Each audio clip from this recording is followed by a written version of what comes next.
C'est bon? Oui. Tu as recordé maintenant? Oui. Oh, okay. Hi, guys.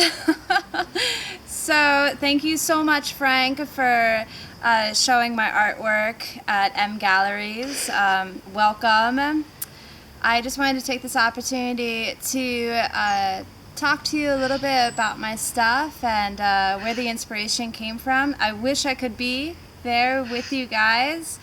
However, I'm in France at the moment. So, I used to be an assistant winemaker in Oregon, and I was doing all the vineyard work and all the winery stuff, and I became fascinated with working with the dirt and in the earth, and there's a word in French that is used very commonly in the world of the wine industry, and it's called terroir. And terroir is it's the ecological system that defines a vine from a particular region, and it all depends on the soil, the drainage, the where the sun hits, the slope. All these are very important factors when you're deciding where a vineyard should be and what type of grapes to grow. So in the end results, the color, the smell, the taste, and eventually the finish. And it will always be different no matter where you are. So I was learning a lot about that stuff in books, and eventually I wandered back home to New Jersey, to Princeton, to Hopewell, and I had a position in my field to visit the vineyards in France, northern and southern, which are very different from each other. And I had first-hand experience to discover the limestone Kimmeridgian soil in northern France, where you would find tons of ammonites and little fossils.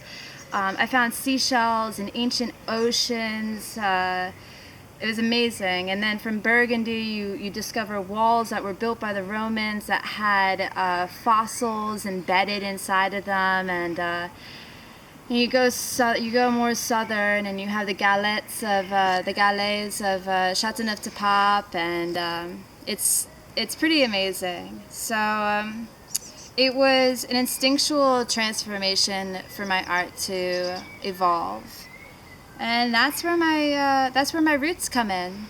When I came back home to New Jersey, to my comfort zone, to my friends, I miss you guys. I started painting a lot of roots, and I became fascinated with what lied underneath the earth, and I tried to keep a very naturalistic approach by slowly incorporating organisms that I thought would have slowly entangled themselves in the complex structure of the roots, and eventually it kind of just became this abstraction where I completely just let go of the trunk, I let go of the actual vine, and just did the roots, and then the earth. And then it just slowly started just becoming more of the earth and more of the dirt and different soil compositions that I had learned about and that I had seen, and just kind of a labyrinth of different ideas. I did that for a while. As you can see, they're right before you. My last painting that I did right before I left to France last month had nothing to do with roots. It was just the earth and a potential discovery millions of years before us. It was kind of like entombed treasure that had yet to be discovered. And just recently, so I've had the opportunity to go to all of the museums here, which are really amazing.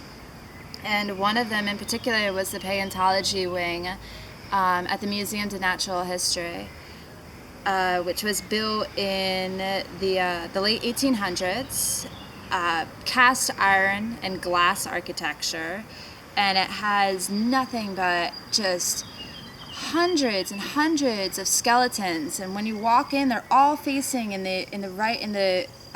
your direction. So it just looks like a stampede. And so I stayed there for about 5 hours, just drawing skeletons and seashells and fossils and teeth and things like that. And when I got home, I started doing a lot of singular compositions of skulls and skeletons, and trying to create an environment which I thought that they would be most natural in. So I also tried to incorporate like other organisms like plant life, algae, mushroom, moss, things like that, or other creatures, in just an attempt to kind of give it an environment that I thought that they might have lived in at one point. And it looks a little bit surreal having a skeleton and natural fauna and flora like decorating around it, but I think over time it will work. It's a unique approach. I kind of feel like I'm trying to give life to a prehistoric beast without disrupting what time has already done. I love painting skeletons. I love the texture. I love the different colors of the soil that they've settled in over the years, and I hope to soon incorporate my Parisian life somehow into my paintings. So we'll see. I don't know what the next step is, but please enjoy my artwork. I wish I could be there to talk about it. If you guys have any questions, Frank pretty much really knows everything, and he knows all my contact info. And yeah, enjoy, and thank you so much again, Frank.